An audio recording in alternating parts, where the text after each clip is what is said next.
Okay, and hopefully this works. So those should be the first words you hear when you start this recording.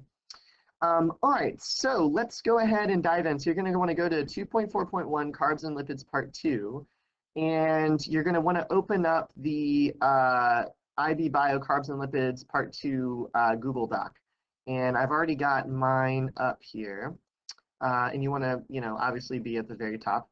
Carbs and lipids part 2. So today's exploration is going to take us further into carbs and lipids than we've gone before. We're going to be looking at their molecular structures. We're going to be looking at how they bond together and form chemical bonds. We're going to be looking at some data in terms of how they are used at like a macro scale. And we're going to be diving a little bit more deeper and using statistical analysis to see whether or not there is actually a significant difference between the coronary heart disease and saturated fats, because believe it or not, I know in the last lesson I definitely was like, yeah, there's a relationship, but it's a little bit more complicated than I said before.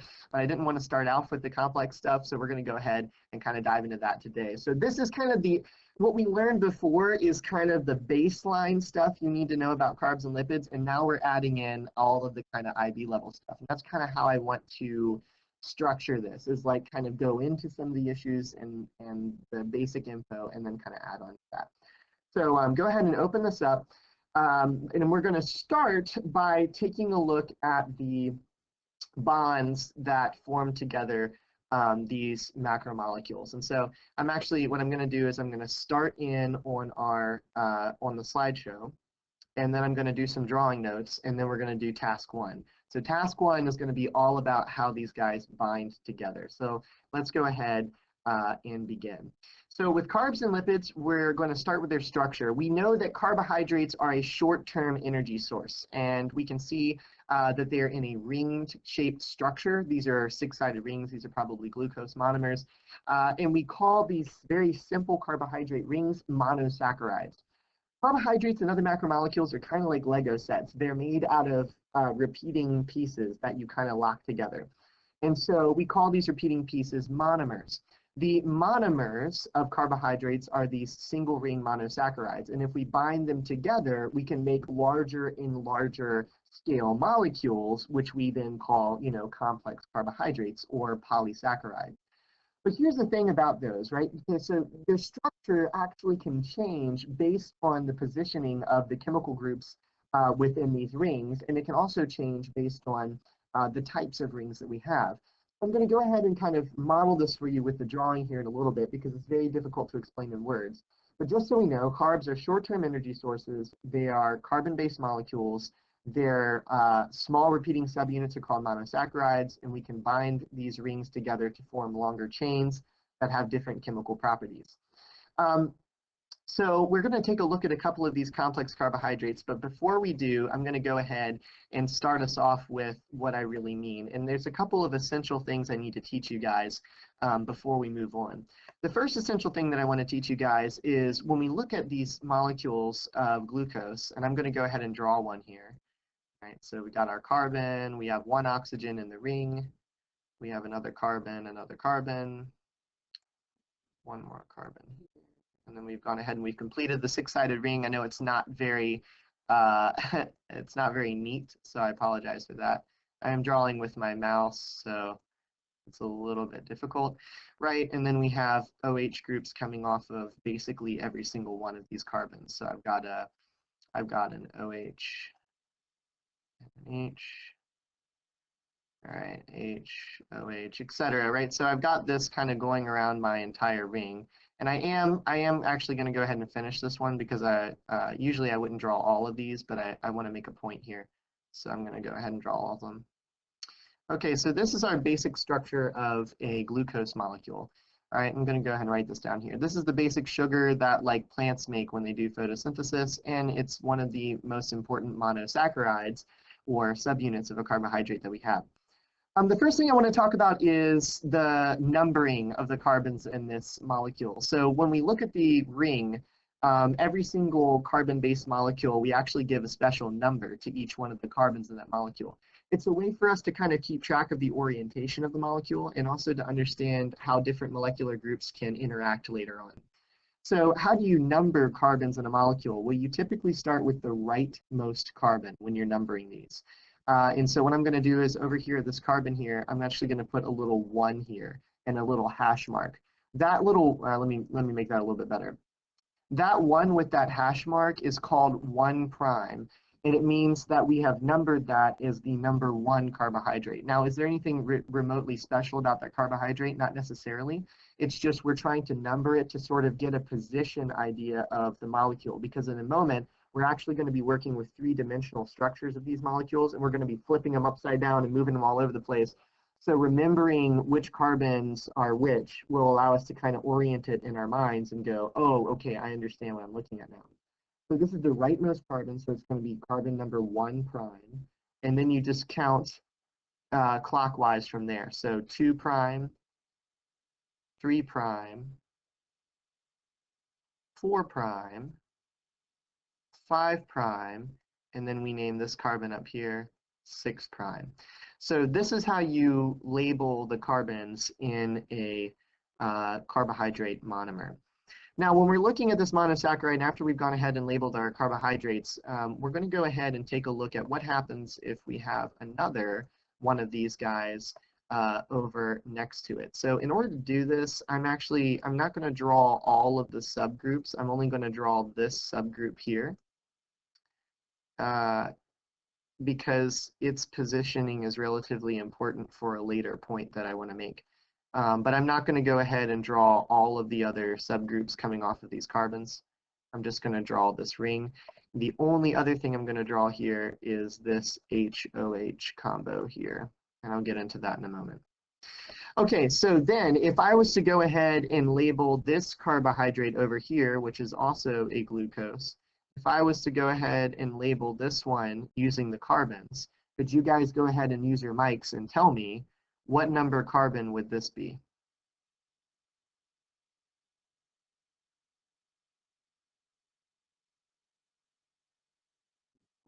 Good. Carbon number 4, 4 prime. How did you figure that out?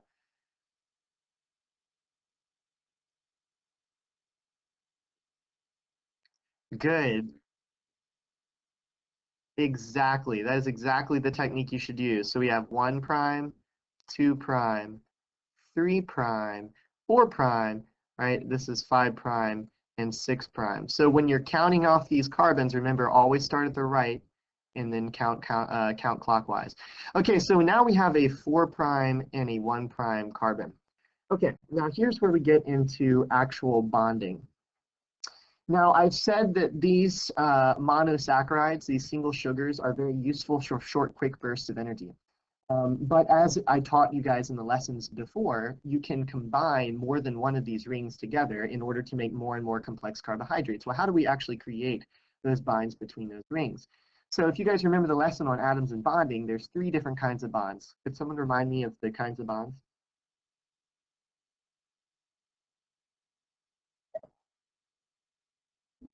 Good, good. There was one more that involved charges.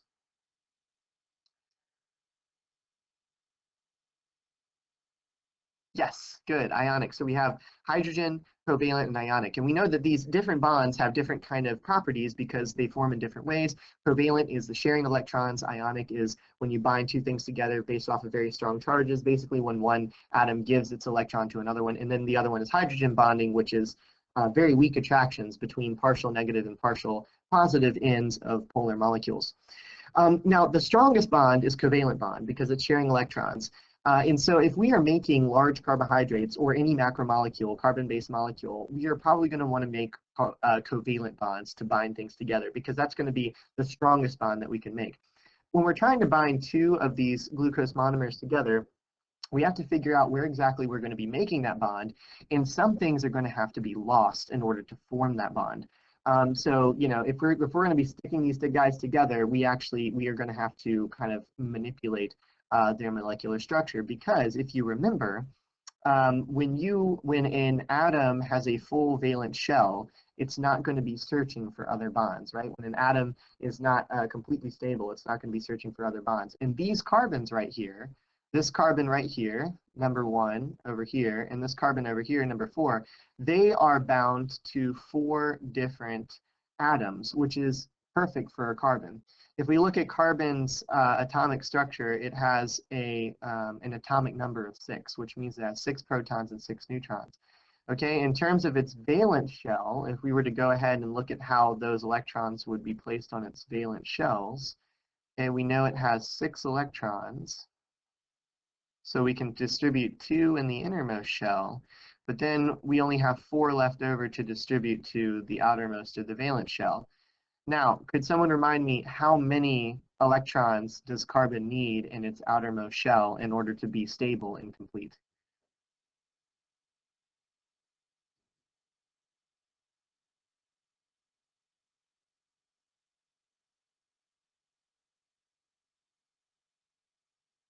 Okay, if we added 2 more, it would have 6 in its outermost valence shell, and we still haven't quite completed it. Yes, 8. So we would need, yep, so you would need 4 more, right? And so basically, so very close, right? So what we have here, the original ones that carbon already has, right? It had 4 in this outermost shell. If you guys are confused about this, by the way, it's all coming from that atoms and bonds lesson that I posted when I was gone for those couple of days. So if you haven't done that yet, this is probably information that you'll want to go back and look through. But basically, we can distribute electrons, a certain number of electrons to each shell. We can only distribute 2 to the innermost shell, and then we have to distribute at least 8 to complete the second shell. Now, because carbon only has 6 electrons naturally, we can distribute 2 of those in the innermost shell, but we can only distribute 4, 1, 2, 3, 4, in the valence shell. And this leaves us with 4 empty spaces to fill in order to make the carbon stable. That means that carbon needs to make 4 bonds with at least 4 other atoms in order for it to be a stable molecule. So when we look at this carbon right here, it has 4 bonds and it's stable and it's not looking for any bonds. This carbon over here has 4 bonds and it's stable and it's not looking for any bonds. In fact, if we look over at this one, because it's a bit better example, I didn't draw all the groups over here. If we look at this one, all the carbons have at least 4 bonds going on. And this one does too. I just didn't show it because this molecule is really large to write out. I just put it in an abbreviated form. So neither of these molecules are really looking to make new bonds with anything else. And so in order to make it so that these 2 rings will actually want to stick together, we're going to have to remove some of the bonds from either of these carbons to make them stick. Now, something about carbohydrates that is always true is that when we form bonds between carbohydrates, we are always going to form them between the 1 and the form 4 carbon. Okay, so I'm going to go ahead and I'm going to type that down here. So I'm going to say, when forming bonds between carbs, we always form them between the 1 and 4 carbons.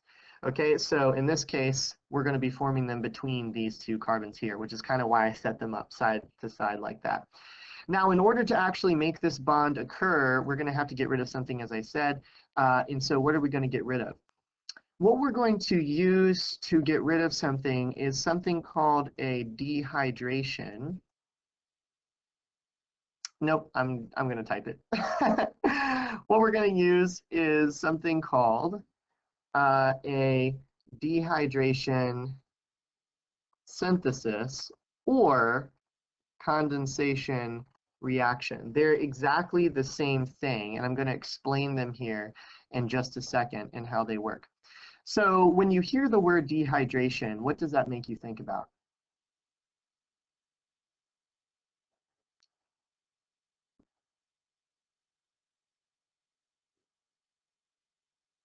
Exactly. Yes, removing water, being thirsty, yes, but specifically removing water. So when we look at the groups that are bound to this carbon, do we see any ingredients to make water?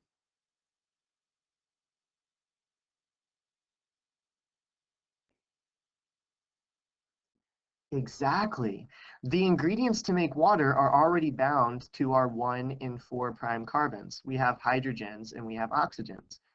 So what if we were to go ahead and remove a water molecule from these 2 sides? let's go ahead and see what would happen. So I'm going to go ahead and I'm going to steal this oxygen and this hydrogen, and I'm going to steal this hydrogen over here, and I'm going to go ahead and show those two leaving, and they're going to leave and become one molecule of H2O. Okay, so they've gone ahead and left, so I'm going to go ahead and erase them from these bonds attached to these carbons. Now, the carbons, the 4 and the 1 carbons, they only have 3 bonds each. Okay, so now they are going to want to form another bond. So what's going to happen here when we look at this is basically we're going to have the carbons are going to be searching for a new bond, and they're going to want to bond the 2 rings together. But when they bond the 2 rings together, they're actually going to use an oxygen as their midpoint. So what's going to happen here, and I'm actually going to, let me see, I'm going to show this here. This hydrogen is going to come off of this side of this carbon, right? Okay, and now this oxygen is left all alone over here, and over here we're going to have a hydrogen and then an empty bond for carbon to fill. So what's going to happen is this bond is going to reach out to this oxygen, and it's going to form a connection between the 2 rings. What's going to happen here essentially is that the carbon is going to reach out its electrons to the oxygen, which is going to be in need of some electrons to fill its valence shell. And they're going to share those electrons to form a covalent bond between the 2 molecules. Let me go ahead and say this is a covalent bond. Okay, so essentially what we did was we went ahead and removed a molecule of water to free up some of the bonds between these carbons so they would start looking for an additional bond. And then this carbon would see that this oxygen was free and open. It would go ahead and make the bond, and now the 2 rings are joined together. In addition to the 2 rings being joined together, we have also created a molecule of water.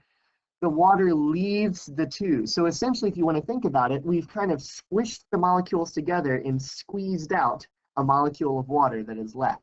This is where we get the name dehydration synthesis or condensation reaction. The reason why both names make sense is it's dehydration because we've squeezed water out of the molecules to bring these 2 monosaccharides together. And it's called condensation because condensation is the process by which water kind of appears, right? It kind of condenses out of something. And so in this case, we have condensed water out of 2 molecules that, you know, obviously previously we didn't see any water around. So this is, when this happens between these 2, we have now formed a disaccharide, right? So we have gone ahead and combined 2 monosaccharides. So we call this a disaccharide. And the official name for this kind of bond when it happens within a carbohydrate is a glycoside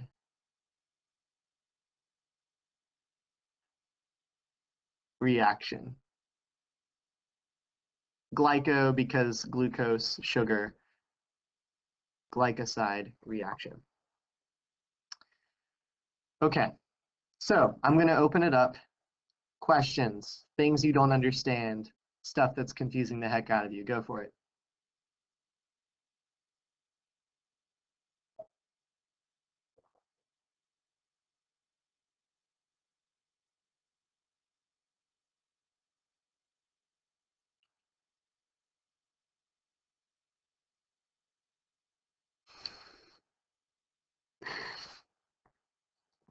And okay, all right. So it doesn't sound like you have a lot of questions going on, but let's go ahead and see what happens when we actually try for our actual assignment here. So for task 1, the first thing we need to understand is the force that binds these monomers together to form larger macromolecules. They have to be stable while retaining the flexibility to break and reform when needed.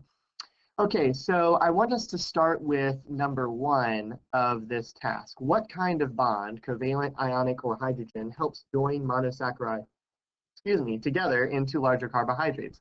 And what is the specific name of this bond when it occurs within carbs? Go ahead, shout out the answers on your mics. Let me know what you say.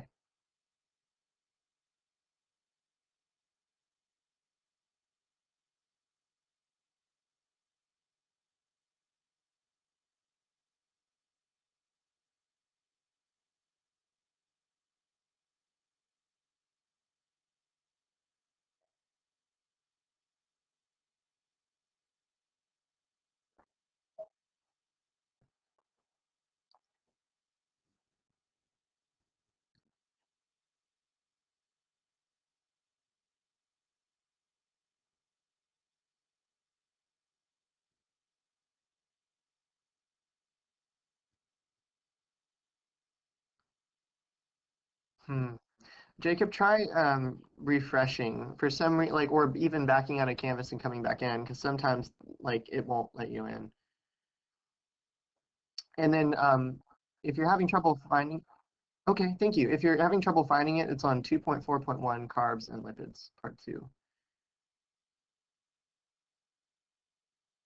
So what kind of bond did we just form? Was it covalent, ionic, and hydrogen? And what was the specific name that we gave to it?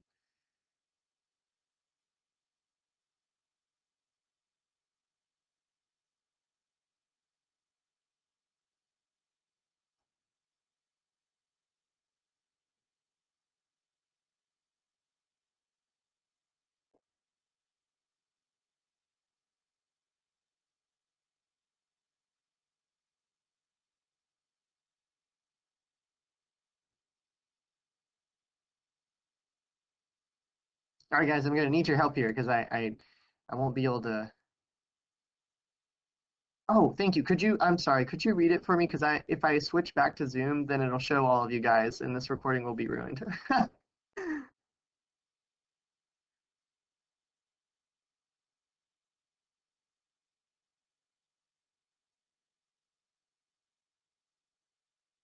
Glycoside?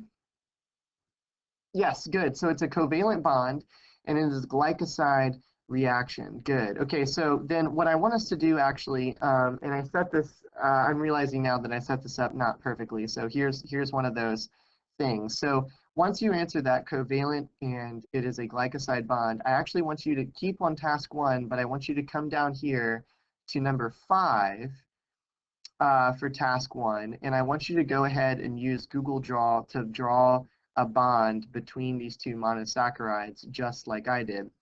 Okay, so if you don't know how to do this, go down to number 5 in task 1, and I want you guys to go up here, click beneath number 5, anywhere beneath number 5 is fine. Go up to Insert, and then you'll see Drawing under the drop-down menu. I want you guys to go into there, and I want you to click New for the drawing. Once you're in the drawing pad, I would like for you guys to go up here to where it says select line. I want you to click on that, and I want you to go all the way down to where it says scribble, and I want you to click on that. Scribble will allow you to make any shape that you want and to be able to draw stuff so that I can see it. If you don't want to use this program and you have another drawing program that you like or something that you do, that you can connect to your laptop or something, that's fine. This is just an easy way to be able to access a free drawing mechanic. And I'd like for you guys to go ahead and draw that bond between those. All right, so if you're kind of looking on how to do it, right, we would start with our carbons. Right, we would show them connected together.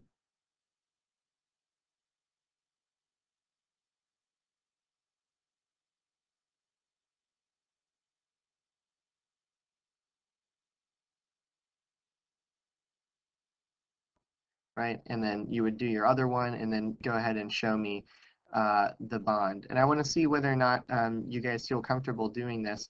Your picture has to show the chemical symbols for all the elements. That's just those C's and H's and everything.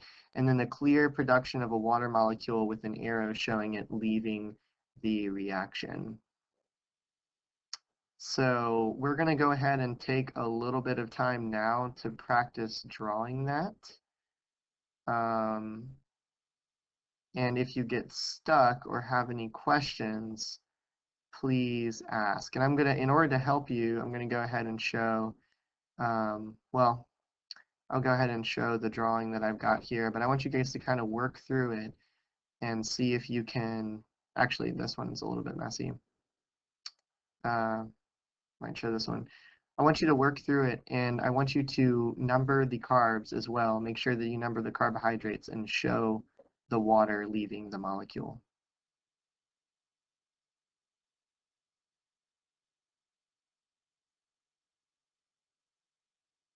So we'll go ahead and take about we'll take about 10 minutes or so to work on this. Oh my God, I can see. Ah, haha. I forgot I could. Oh, sorry. I forgot I could access the chat. Sorry. I actually just figured out a way to access the chat. Shoot, it does show your names though. Daggone it. Um, darn it. This is under task 1. Yeah.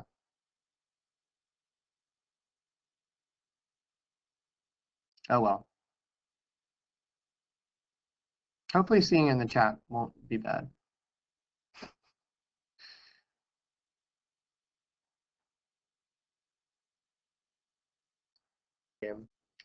So we know now how to draw a glycoside reaction in order to, and then specifically a dehydration synthesis in order to be able to bind together two monosaccharides to make a disaccharide. But what if we want to pull them apart again? Okay, so, and you're probably like, oh my God, why? And I'm actually going to go ahead and even forego drawing the chemical group in this case off the top of this. I just want to show you guys how you would put these guys back in the normal order that they used to be in. And so if you're trying to pull them back apart again, as is necessary when you metabolize your food or break down sugars for any reason, if we want to pull these guys back apart again, how do we do it?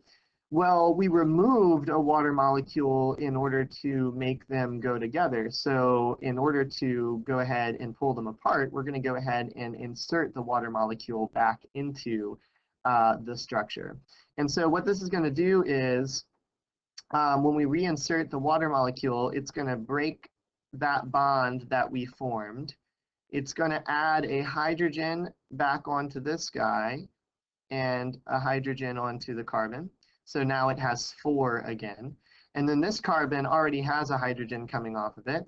Okay, and so all it needs is 1 more hydrogen, and boom, without any, oh, sorry, and then the oxygen, obviously, we would add back in. So without much work at all, we've gone ahead and turned it back into 2 monosaccharides. And so what we call this is the opposite of the condensation reaction. We actually have a special name for this. It's called hydrolysis. Okay, hydro, water, lysis, to break. And so essentially hydrolysis is going to be the very low cost way in which we're going to break apart this molecule. So again, water, and we are breaking the molecule apart using water.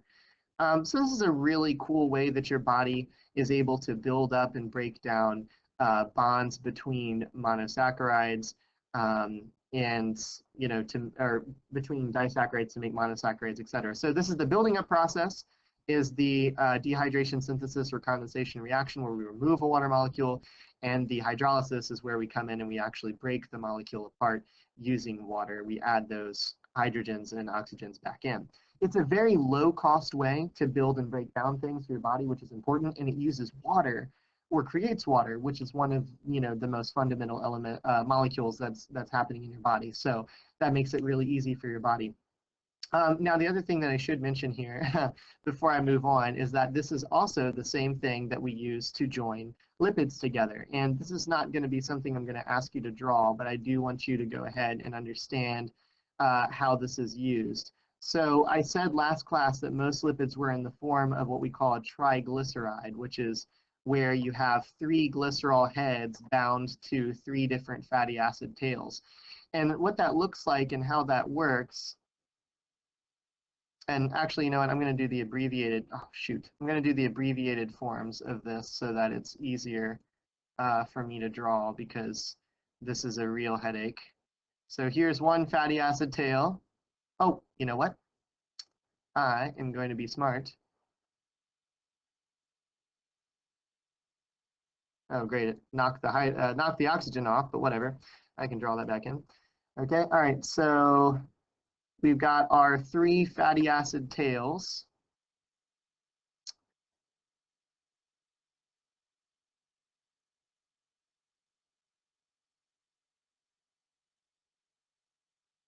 All right, and we have our 3 glycerol heads.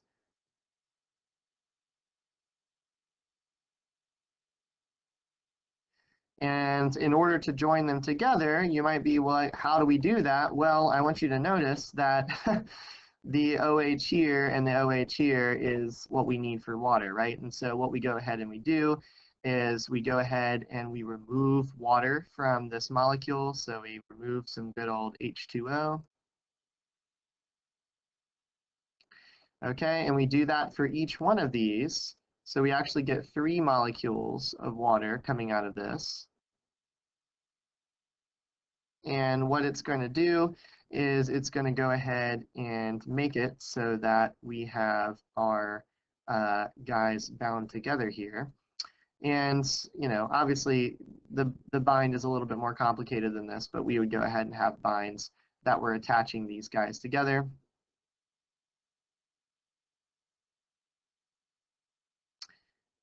In the same way that we just showed. All right, and so when this happens within a lipid, like it is now, we call this an ester bond or ester reaction. But once again, this is an example of a dehydration. And in order to split up the lipid again, we would just go ahead and add water back in. So it's the same exact thing here with the lipids as it was with the carbohydrates. In this case, we are just doing it within the structure of a lipid versus the structure of a carbohydrate. What's really great about most of these molecules that we call carbon-based molecules or organic molecules is that they often include carbon, oxygen, and hydrogen. So it's very easy to form dehydration synthesis with all of these molecules, which also makes it very appropriate to use water as the main catalyzing source for these reactions because your body is full of water, you being an organic creature that relies upon water to a great deal. So that should be enough of the information that you need in order to go ahead and complete task 1, questions 1 through 5. So go ahead and we're going to start working on task 1 now. So go ahead and start working on those questions. We'll go ahead and take we'll take almost 10 minutes to do this. We'll take about 8 minutes because that'll take us right up to 2:55. And then I just want to briefly show you how to start working on task 2 so that you can kind of work on task 2 as homework in the interim. And then we'll come back next class and talk about what we found in task 2 and then move on to 3 and 4 for next class. Does that sound good to you guys? The recording? All right. So task 2, now that we understand how these bonds work to build up and break down molecules using dehydration, synthesis reactions, or condensation or hydrolysis, we're going to check out what these molecules look like in a 3D configuration. So we're going to click on the link below to take us to an imaging site of carbohydrates specifically. So if we look at this imaging site, it should load up these different three-dimensional models of atoms. And so the point of this task is to go ahead and see what these things look like when they're arranged in a three-dimensional or physical space. We're told by the instructions to click on the one water molecule, to click on the 2 glucose molecules approach under disaccharides. So if I look over here, here's the disaccharides, and I go to the 2 glucose molecules approach.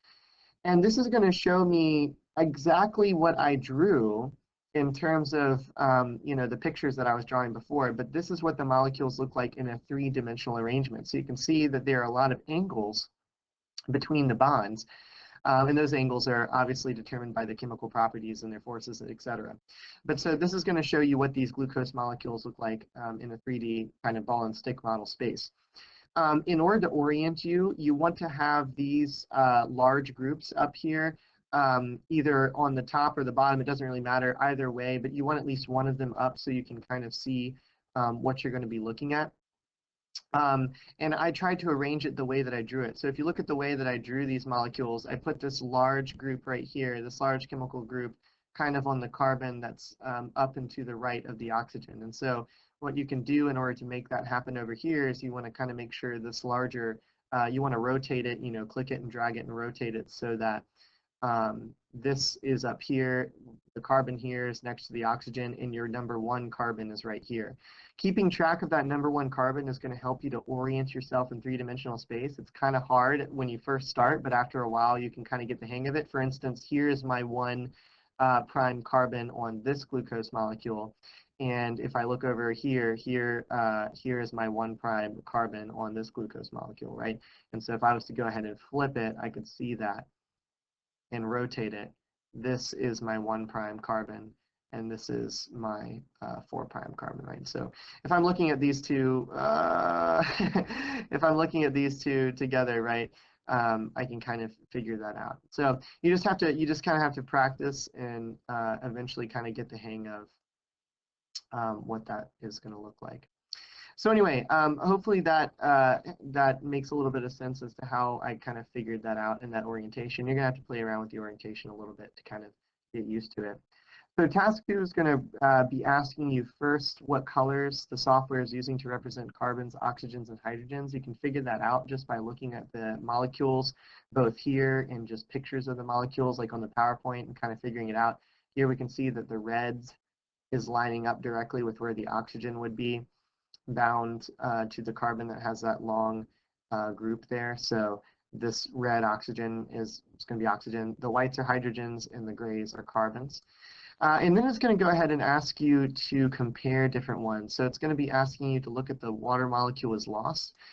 This is essentially when we have, you know, our dehydration synthesis, what it looks like when we lose that water molecule. And I want you to notice which atoms actually lose their connections when that happens. So we can see here that this guy lost something, and we can see over here that this guy lost something. And so if we want to figure out what they lost, we can go back to the 2 glucose molecules approach, and we can see, well, when we do this, this oxygen had a hydrogen connected to it, and this carbon had an oxygen and a hydrogen connected to it. So when we lose the water molecule, this guy lost an oxygen and a hydrogen, and this guy only lost a hydrogen to form that dehydration synthesis. And then, of course, they would go ahead and they would bind together. We can see that here a glycosidic bond is formed right between the carbon 1 of one and the carbon 4 of another.